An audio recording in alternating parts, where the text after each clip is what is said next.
Hello, welcome to Psych Minds. If you have not subscribed already, do subscribe to the channel. It's a reminder. Yeah.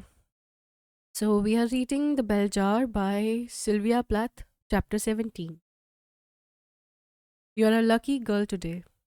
The young nurse cleared my breakfast tray away and left me unwrapped in my white blanket like a passenger taking the sea air on the deck of a ship. Why am I lucky? Well, I'm not sure if you're supposed to know yet, but today you're moving to Belsize. The nurse looked at me expectantly. Belsize, I said. I can't go there. Why not? I'm not ready. I'm not well enough. Of course you're well enough. Don't worry, they wouldn't be moving you if you weren't well enough. After the nurse left, I tried to puzzle out this new move on Dr. Nolan's part. What was she trying to prove? I hadn't changed, nothing had changed, and Belsize was the best house of all. From Belsize, people went back to work and back to school and back to their homes. Joanne would be at Belsize. Joanne would, with her physics book and her golf clubs and her badminton rackets and her breathy voice. Joanne marking the gulf between me and the nearly well ones. Ever since Joanne left Kaplan, I had followed her progress through the asylum grapevine. Joanne had work privileges, Joanne had shopping privileges, Joanne had town privileges. I gathered all my news of Joanne into a little bitter heap. Though I received it with surface gladness, Joanne was the beaming double of my old best self, specially designed to follow and torment me. Perhaps Joanne would be gone when I get to Belsize. At least at Belsize, I could forget about shock treatments. At Kaplan, a lot of women had shock treatments. I could tell which ones they were because they didn't get their breakfast trays with the rest of us. They had their shock treatments while we breakfasted in our rooms, and then they came into the lounge, quiet and extinguished, led like children by the nurses, and ate their breakfasts there. Each morning, when I heard the nurse knock with my tray, an immense relief flooded through me because I knew I was out of danger for that day. I didn't see how Dr. Nolan could tell you when to sleep during a shock treatment if she had never had a shock treatment herself.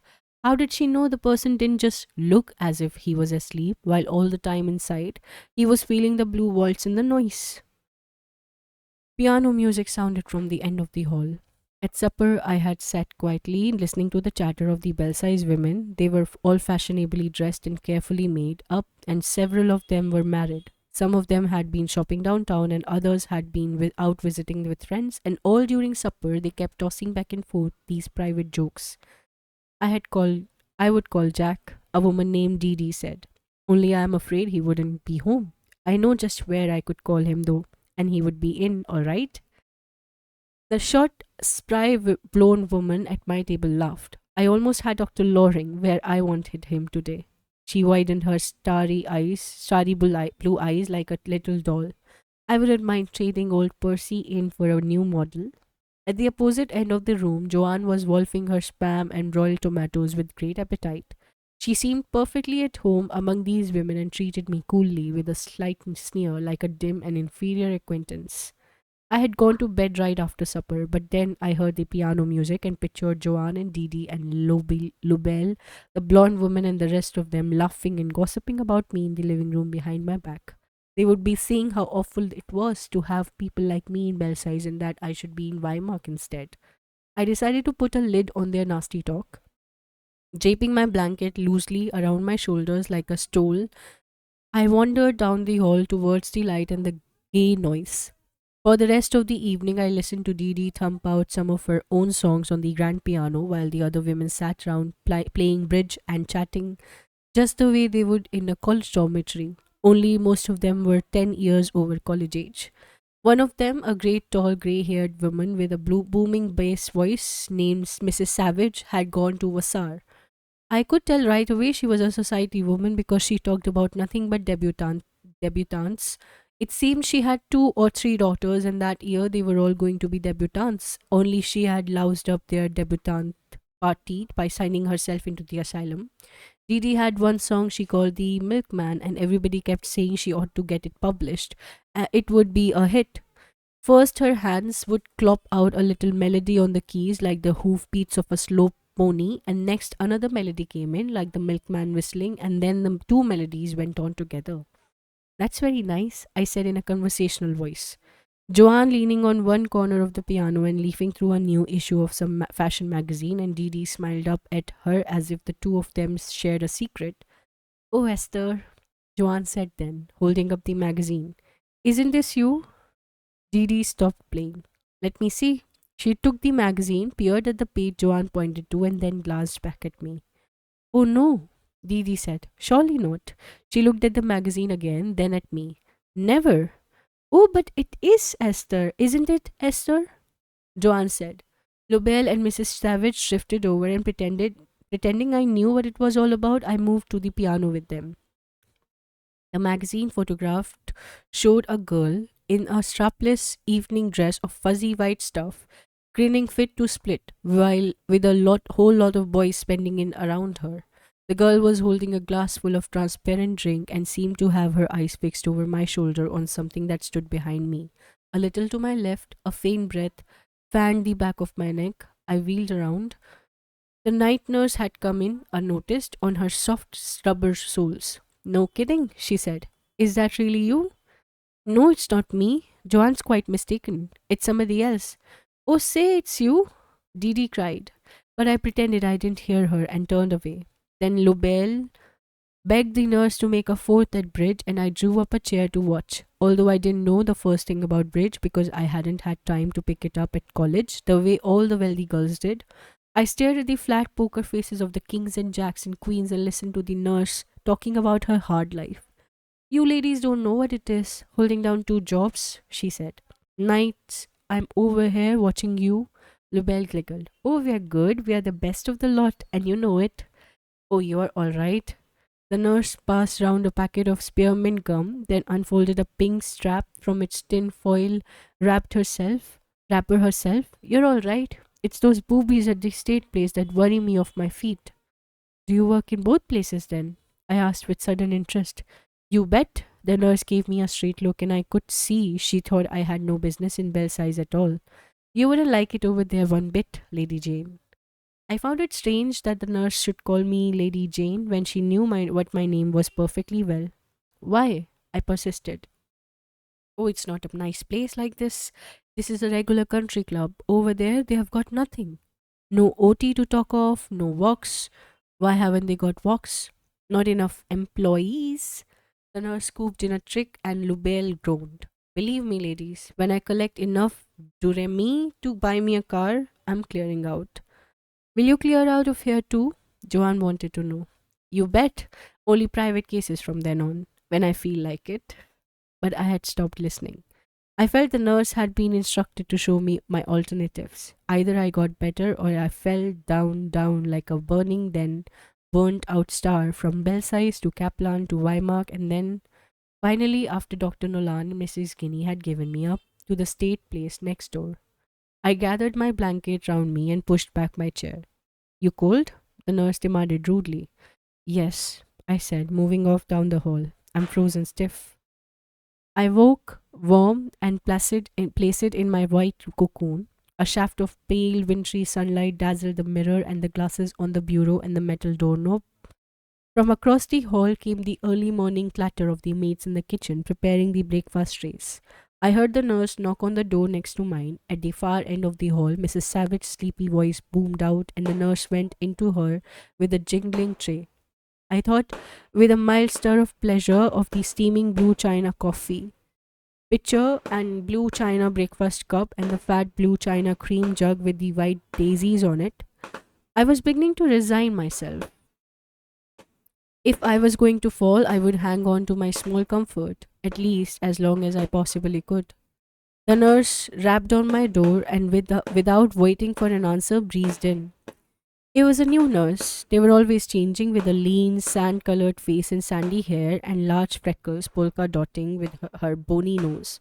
For some reason, the sight of this nurse made me sick at heart, and it was only as she strode across the room to snap up the green blind that I realized part of her strangeness came from being empty-handed.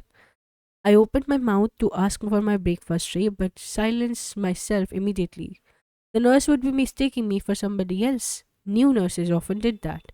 Somebody in Belsize must be having shock treatments unknown to me, and the nurse had, quite understandably, confused me with her. I waited until the nurse had made her little circuit of my room, patting, straightening, arranging, and taken the next tray into the Lobel one door farther down the hall.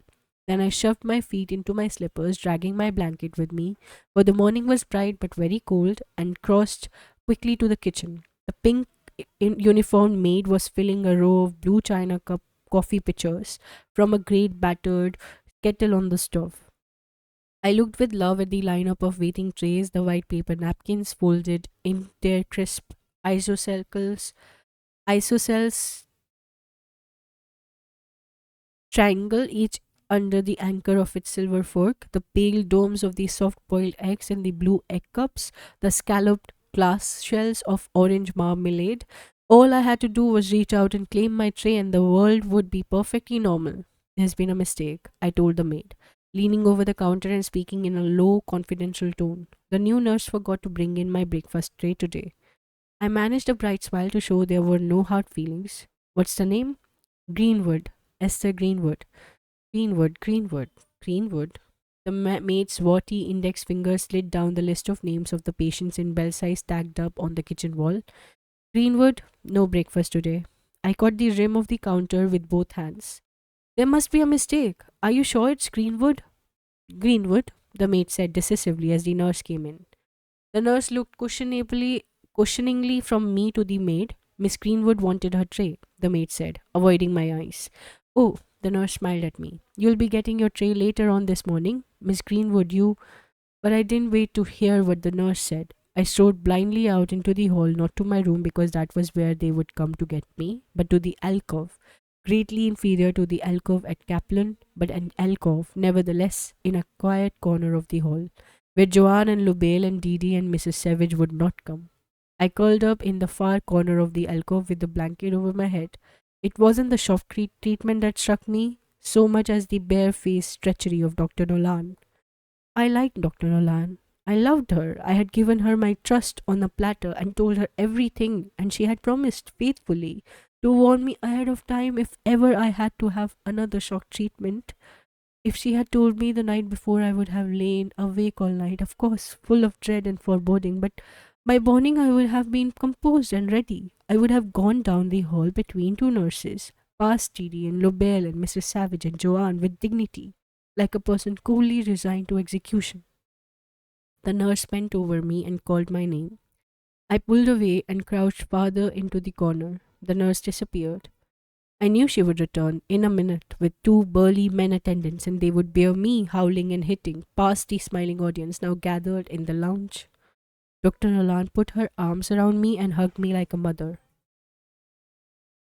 You said you would tell me, I shouted at her through the disheveled blanket. But I am telling you, Dr. Nolan said. I've come specially early to tell you, and I'm taking you over myself. I peered at her through swollen lids. Why didn't you tell me last night? I only thought it would keep you awake. If I had known. You said you'd tell me. Listen, Esther, Dr. Nolan said. I'm going over with you. I'll be there the whole time, so everything will happen right, the way I promised. I'll be there when you wake up, and I'll bring you back again. I looked at her. She seemed very upset. I waited a minute, then I said, Promise you will be there. I promise.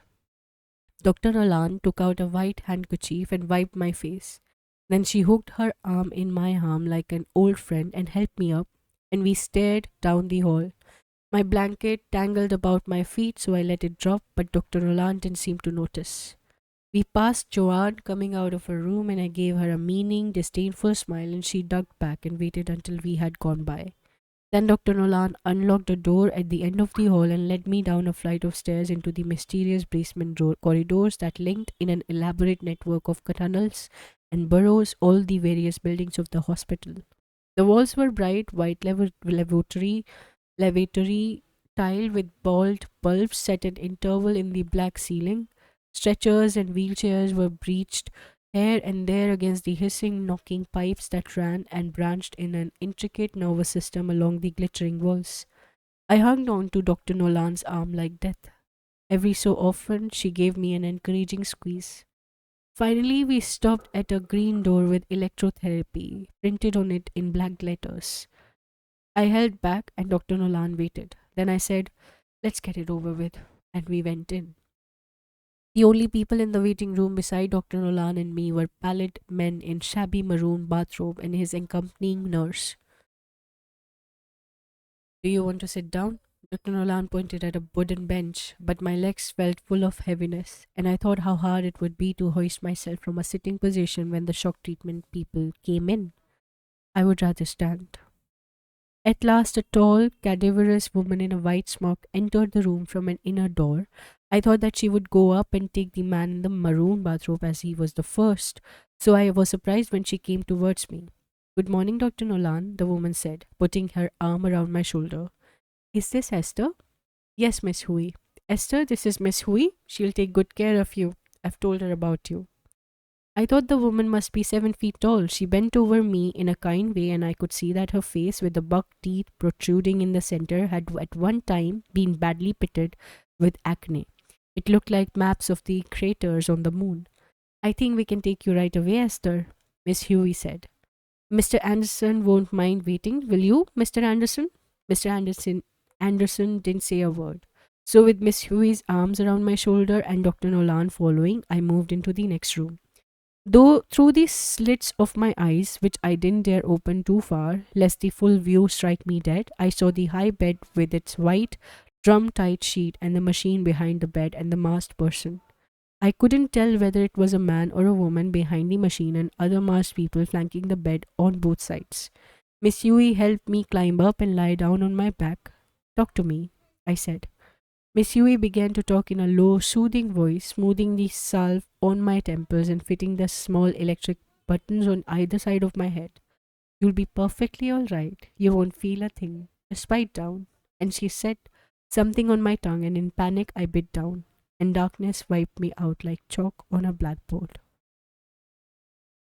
That brings us to the end of chapter 17. We'll be reading the next chapter in our next recording. Bye bye for now. If there is any comments, any kind of criticism, any kind of feedback, good or bad, you are welcome to write in the comment section of the video you're viewing or in the community section of the YouTube channel. Bye bye. Take care. Keep reading.